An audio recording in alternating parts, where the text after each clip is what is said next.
horror stories. They fascinated Danny since he was a kid. His father told the best horror stories, and those stories always gave him what no other story could: a greater appreciation for his life. The vivid words, the creepy sounds, the perfectly designed dramatic pauses that made him suddenly conscious of the pounding heartbeat in his ears, wanting the story to continue and stop at the same time. Uncomfortable, unsettled, yet captivated. And then, the climax, and the rush of adrenaline that followed. But the adrenaline wasn't what he enjoyed the most. No, it was something else. He wasn't sure what it was. He didn't want to save the world, or win the Olympics, or travel to a foreign country to see something new and exotic. He just wanted the horror to end. He wanted his life back. The scarier the story, the more he appreciated his life. And to know that his father's stories were true doubled that feeling, doubled the spell the story had on him. The truth of those stories made them far more potent than those dark fantasies that came from the imagination. His father's stories were real, and that made them scarier. Much scarier. His father wanted him to design stories just like he did, follow his path, hunt and murder human beings in the shadows. And he did. Just not in the way his father had intended. And now, Danny designs better stories. Much better stories. Better because of the setting. Because they could happen anywhere, unlike his father's stories, which took place in what experts called abnormal circumstances, where scary and gruesome stories were expected. His settings made the horror all the more unique, all the more unexpected. And now, as Danny sits on his couch in his air-conditioned studio apartment, he feels the sudden need to design another story. And so he reaches for a yellow legal pad sitting on a coffee table and sifts through the contents, searching for potential victims.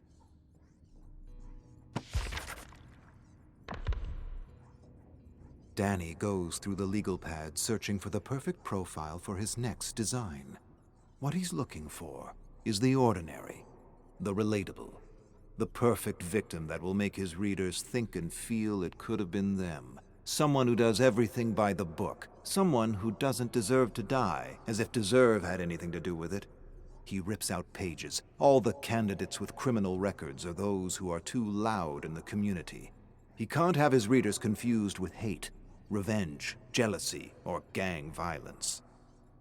There can be no hiding place for the reader. They need to identify with the victim. They need to be able to see themselves in the story, or it fails. It just doesn't work. And as he searches for his one-size-fits-all profile, his fingers fumble over a name. John Michaels. A person with two first names. Fantastic. He glances over his surveillance notes. 9 to 5, award-winning teacher, single, townhouse with a white picket fence. Doesn't really deserve to die. Perfect. John Michaels. A perfect name for the next chapter in his book. Every John and Michael will consciously or unconsciously be drawn to the headline. The name itself will attract a sizable audience, and the story will grip them in the talons of fear, only to release them at the very end. Horror heaped on horror until at the end they're begging for release, begging for their lives back. He laughs to himself as he watches John exit the community college where he teaches anthropology. He took a class in anthropology once, and he remembers the heated debates with his teacher who tried to make him believe in this ridiculous theory of the Homo sapiens, that humanity was an intrinsically curious and intelligent species that evolved toward peace and prosperity with its many civilizations and achievements. Danny argued the opposite. He argued humans were intrinsic killers, killers that evolved to enslave, acquire, destroy, and eventually self-destruct. That the achievements and the civilizations were tools for blood. That the mask of civilization was a facade, a farce, an elaborate design to hide the true face of humanity, the bloody face of horror, as he often liked to call it. The bloody face of horror always found a way to break through the mask. Always. The more we contained and hid the truth, the stronger and more creative it got in breaking free, as if it had a life of its own, a need of its own. They were fun debates. His teacher cited the golden age of prosperity at the turn of the century, and Danny countered with World War I. His teacher talked about the advent of electricity, and Danny talked about the electric chair and the electrocution of an elephant at a festival. His teacher raved about tractors and the Green Revolution, and he raved about tanks and Agent Orange. His teacher pointed to the airplane and all the great opportunities flight brought humanity, and Danny pointed to the bombs. And that was the end of the argument. All that curiosity and inventiveness paid for in blood, and used to shed even more blood. His teacher called these extreme situations, abnormal situations, misuse of human ingenuity. But Danny wasn't convinced. Danny claimed there were more abnormal than normal situations in any given century, including the 20th century. Especially the 20th century. The 20th century saw great advances in knowledge and technology, but not wisdom. Never wisdom.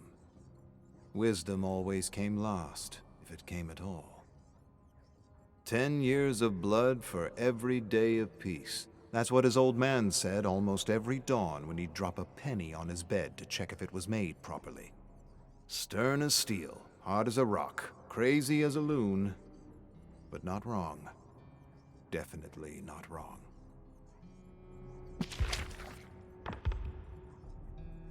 Danny wakes up in his black sedan, covered in sweat.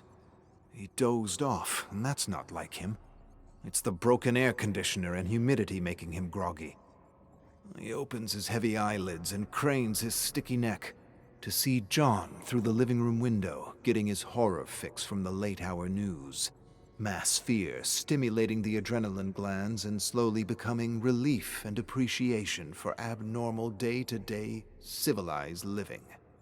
10 horror stories for every one feel-good story. That was the media ratio, and the secret to growing an audience and running a successful news business with paying advertisers. John suddenly jerks to his feet. Danny figures he lost reception again as he observes John approach the TV. He fiddles with 2 long antennas, smacks the side of the story box, then sits back down and sips on a warm glass of milk as he takes in the horrors of the world and the safety and security of his home. Danny makes a note on his yellow pad about the TV. He could probably use it in his final design, along with a refrigerator. As he considers the possibilities of building tension, a bead of sweat drips off his nose and splats on the pen. He wipes his face with his arm, wishing he had the money to repair his air conditioner. Then he realizes he'll complete his design soon, and his story, and with his story, a paycheck. But the important thing is to not rush the design, or miss out on the opportunities he knows time and patience will bring his dark imagination.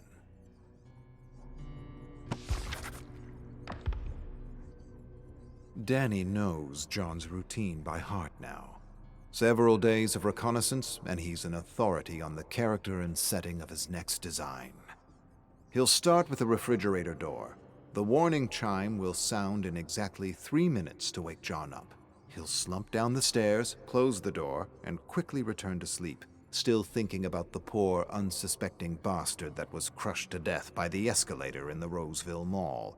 A perfect story to help John fall asleep, counting his lucky stars that it wasn't him, that he's still alive, and yet completely oblivious to the fact that those are the last of his stars, and that he will be tomorrow's bedtime story.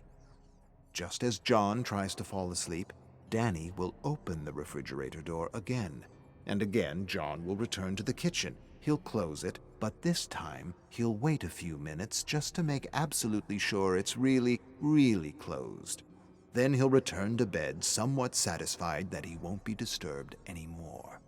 Danny will let some time pass. Then he'll open the door again, and when John returns to the kitchen, he'll be in the living room to turn on the TV. This is precisely when John will wonder if there's an intruder in his home.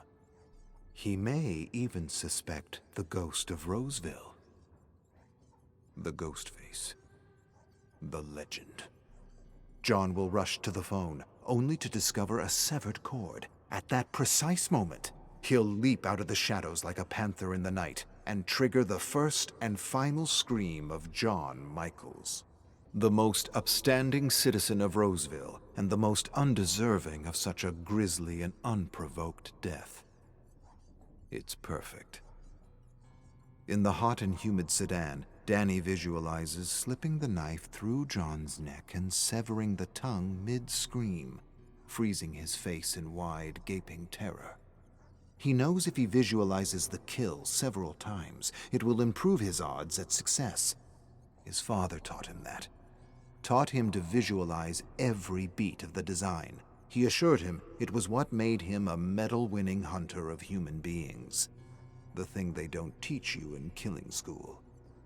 Danny visualizes the design once more. Then he opens his eyes and exits the car, moving through the shadows toward the back door of the picture-perfect house. He glides past the fence and scans the backyard for a moment. Then he lifts and fiddles with the glass door until he hears a click.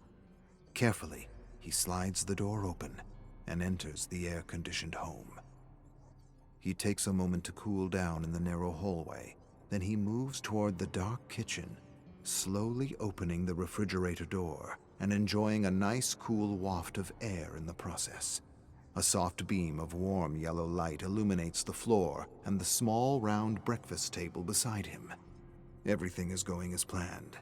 But then, as Danny turns, something in his periphery catches his eye, gives him pause.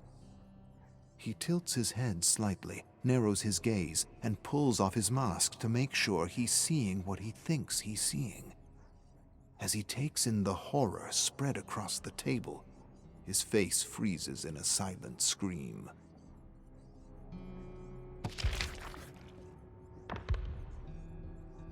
Danny closes his mouth and reaches out to a small underground newspaper.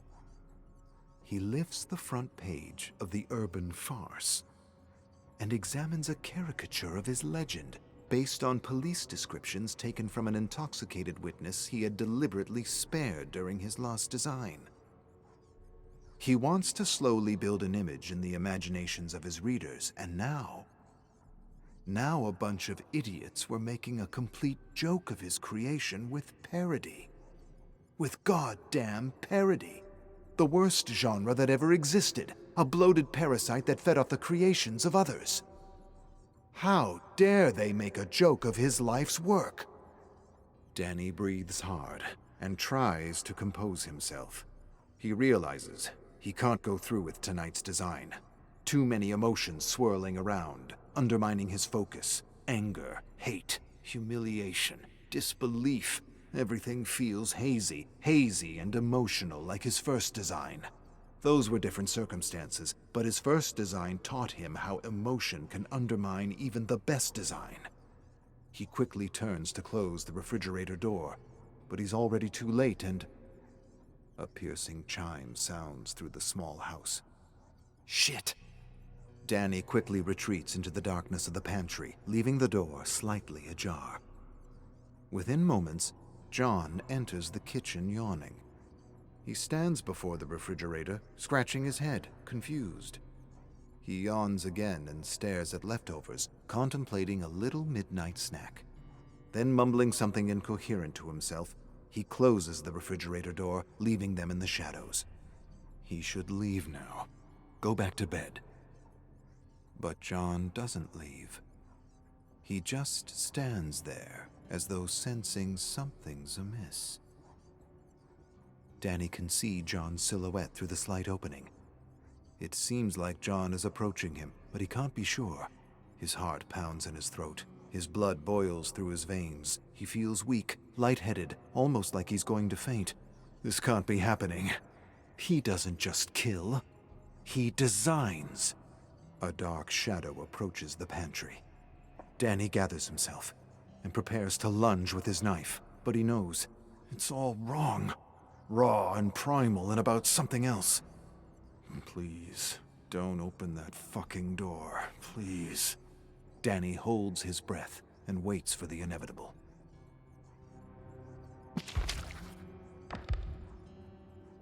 John Michaels must have had at least one more lucky star that night. Had John opened that pantry door, Danny would have had no choice but to end his days as an awe-inspiring teacher. But he didn't, and he gave Danny a chance to escape with the urban farce. Now Danny stares through binoculars at the post office, waiting for the editors or artists to show up. He needs to act fast and put a stop to this overt assault on his image. Parody. It had to be parody. Goddamn parody. The artist took a few vague statements about a ghost-like figure with a gaping mouth and turned those perfectly crafted statements into a joke. An absolute joke. Now more than ever, he realizes that he'll have to get a proper likeness of his terrifying mask out to the public before everything he's worked toward is undone by a caricature. And what if this parody is all that people remember? Won't happen. I've collected them all. He turns to a massive stack of newspapers in the back seat of his car. He must have spent the entire night collecting every single copy of the urban farce from phone booths around the neighborhood. He scrunches his fist into a ball, sighs heavily. He doesn't understand the humor. There's nothing funny about what he does. He provides a kind of misunderstood therapy for those suffering from the madness of suburban living. He makes the citizens of Roseville feel good about their monotonous lives. He gives them respite and relief. He protects the mask of civilization with his mask, and they're laughing at that. Just like they laughed at his father when he returned. He grinds his teeth. Only trust fund idiots trying to be rebellious would publish this kind of shit. A person enters the post office. Danny tracks him with the binoculars to box 19. Not the publisher. He then follows another man to box 7. Him neither. And yet another man accesses box 15. He lowers the binoculars and calms his humiliated heart. He regards the newspaper one more time. Letters to the editor. He scans the address again and notes the P.O. box. Then he looks up and suddenly spots a young man walking into the post office. He tracks his movement past the desk to box 13. Bingo. 10:03 p.m. Danny sits in his car watching the Three Stooges lock up the Roseville Coliseum. That's what he calls them. Stooges. All of them. Tom, Pete, and Bradley. College dropouts working for Tom's dad at the Coliseum. They'll sweep the floor, take inventory, hang out in the staff room, and work on their garbage newspaper using Dad's photocopier. Then they'll finish the night with 1 or 2 beers and a quick round of laser tag. Spoiled little shits with nothing better to do with their lives than drink and debate movies and distract their peanut brains with arcades and laser tag. But still, he's grateful for their names. Perfect names. They're the kind of names you'd expect in a blockbuster. A ridiculous story where Tom, Pete, and Bradley enter an extreme situation to kill all the baddies only to return home without a scratch. Without a goddamn scratch. Against a technologically superior enemy. Now, that would be parody if it weren't propaganda. The kind of propaganda that convinces all the Toms and Petes and Brads to sign up to kill human beings. The kind of story his dad hated because of how much he respected the actual baddies who hunted him for all those years. The true story is, Pete and Bradley don't come back home. They die. Horrible deaths. And Tom has to return to a suburban town that no longer accepts him because he sees right through the mask and it just doesn't fit him anymore. And because it doesn't fit anymore, they'll sweep him under the rug of civilization and try to forget him because of the truth he represents. And Tom will stare at the perfectly manicured lawns and the white picket fences and know, and always know, it's all a facade. Danny watches the laughing, intoxicated Three Stooges enter the staff room. Go ahead, laugh. You'll soon realize what happens when you cross lines that shouldn't be crossed. Danny feels acid rising up his throat. He tells himself he will soon have the last laugh. The challenge of this design is to overcome his bubbling rage, and he feels he's almost ready. He just has to go through the Colosseum and search for the most ideal place for the perfect scream. For now, he's leaning toward the staff room, but he knows that might change once he's actually walked the space.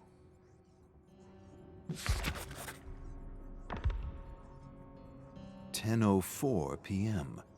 Tom, Pete, and Bradley lock up a minute later than usual.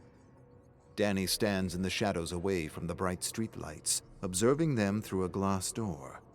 When they disappear into the staff room, he puts on his beloved bone-white mask and prepares for his first walkthrough of the setting. He'll walk through the Colosseum at least 2 more times before he finalizes the design, allowing his ideas to work themselves out. Time to incubate is the secret to any great design. And it's the phase he knows not to rush. It's the most important phase. Everything else is just execution. Danny laughs at his pun as he glides through the darkness toward the exit door. How often did he have issues with his design, only to be struck by inspiration in the middle of the night? He knows now that if he has any creative blocks, he just has to sleep on it. There's something about sleep that polishes every design. Now Danny opens the exit door, which he tinkered with earlier in the day. Stealthily, he enters the arcade, gliding past the small concessions booth toward the growing sound of a debate. He hides near the staff room, where he hears the loud and obnoxious stooges argue over horror movies and killers. Danny suddenly feels the blood rushing up his neck as they get everything wrong. Idiots poking fun at something they don't understand, or at best, think they understand. Idiots criticizing some of the greatest designs and spewing vitriol about how they could have done better, so much better. Tom even suggests that they should work together to create a design of their own. Give Roseville something to be really scared of. Danny clenches a fist and wants to rush inside the staff room and rip their heads off. He takes a moment to calm himself. In a week or so, he'll have his moment with these arrogant idiots. The intellectual masturbation of those who shout from the sidelines and wonder what it's like to actually step into the ring. They exist in every creative field. He knows that, and laughs at himself for actually letting them get in his head. He'd actually love to see the Stooges attempt their own design. They would fumble and fuck up every beat right up to the very climax. He almost wants to spare them just to see what they'd end up doing. Almost. Danny regards his watch. 1 minute more. He counts the seconds as they complain and spew hot air about the perfect design and how they alone could execute it. The boasting and bravado fades, and is quickly replaced with rock and roll blasting on the Colosseum speakers. With quick steps, Danny retreats behind a beeping arcade as the idiots spill out of the staff room and enter the laser tag arena for a quick fix of adrenaline. He quietly steps out of the shadows and counts 10 paces to the staff room. He has exactly 22 minutes before their game ends. He opens the door and enters the tiny room, but unexpectedly gags when he's hit with the foul stench of stale beer, rancid coffee, and twisted cigarette butts in dirty ashtrays.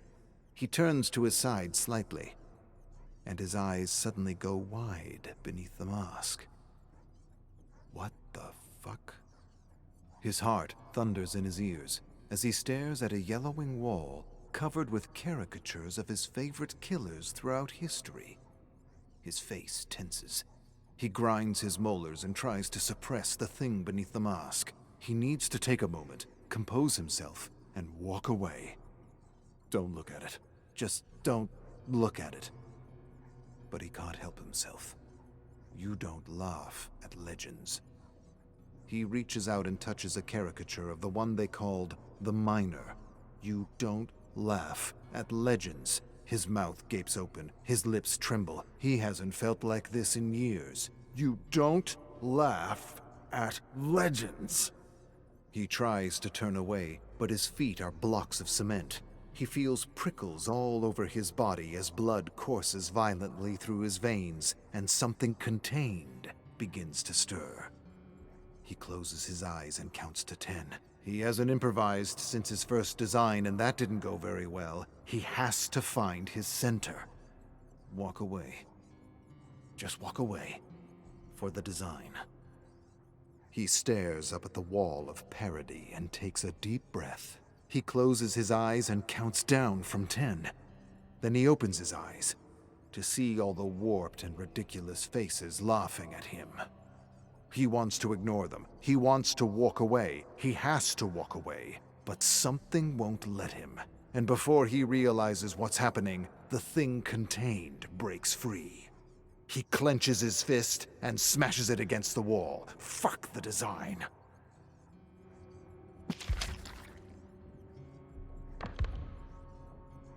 The last 10 minutes are a blur.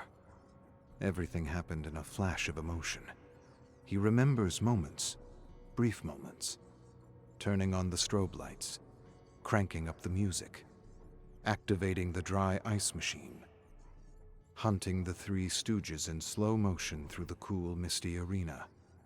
And now he yanks the gleaming hunter knife out of a pulpy face rendered completely unrecognizable. Shit. I must have stabbed him 100 times in the head. Danny narrows his gaze on the face, but the strobe light plays tricks on him, makes the face look like his past victims, the faces changing with every blink of light. He shakes his head and stares hard at the face. This is Tom. No, can't be.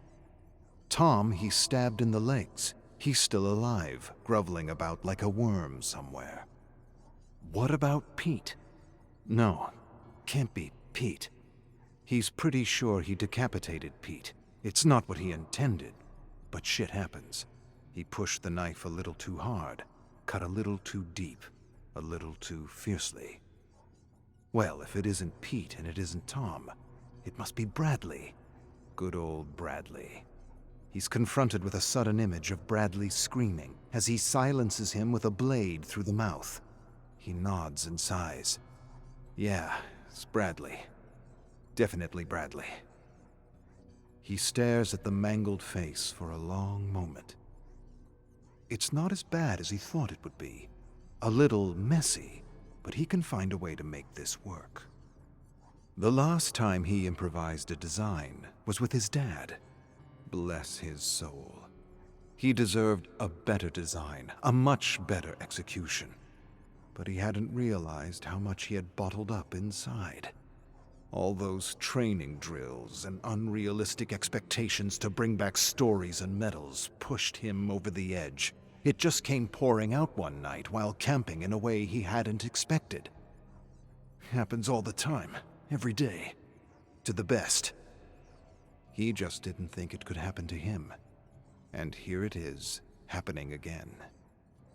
The music stops for a moment to reveal someone sobbing and screaming for help. Tom. Danny marches through flashing light and dark, following a trail of warm blood through the maze. Soon the blood leads him to a young man, dragging himself across the cement ground, desperately inching toward an exit door. Danny approaches him menacingly. He kneels before him and stares at him.